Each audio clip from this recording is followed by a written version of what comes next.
Well, I mean, I think clients are always looking for better campaigns. They want to reach the right people, and they want to have the right message to convince that person to have a different relationship with their brand, or to even act on that relationship and turn into a customer or a repeat customer. That's ultimately what they're trying to achieve. Some of the problem that the programmatic area has focused in the last few years is it's been quite impenetrable. There's a lot of jargon, there's a lot of technology, we talk all about data, and we get very excited because many of us believe in it a lot. We've not always been great at helping clients to understand why they need to spend the time to really immerse in this area. But I think the momentum now is such. You've got some very large global advertisers. Mondelez's announcement today, which you've already talked about today. Some of the things that Procter have been saying recently, Amex as well, about how important programmatic is going to be as part of their digital mix. That really, I think, is part of a groundswell of marketers understanding that something really exciting is happening, and it's really about, as I was saying, helping them to get to the right person with the right message at the right moment, which is marketing nirvana. But it's now possible to achieve that with a lot more certainty because of the technology that is at the heart of the programmatic marketing evolution.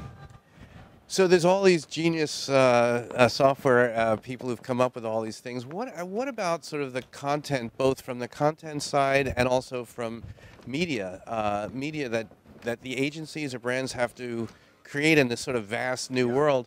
Where does it stand? How do things scale? Wow. Okay. So, I mean, I think the first thing to call out is that a lot of what's happened in programmatic in the last number of years has been very much focused around what's been called audience buying. And obviously that reflects the ability to target the right people and understand and build segments out of the data.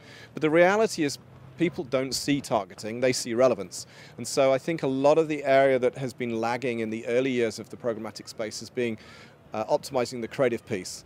There are dynamic creative optimization tools, there are dynamic landing page optimization tools. People are building sites that are reflective of data to give everyone a unique experience.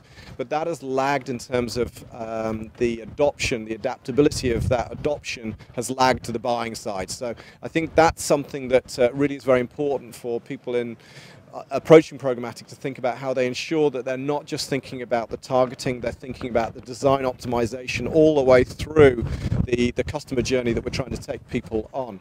So that's one piece of the content, which is essentially the design assets.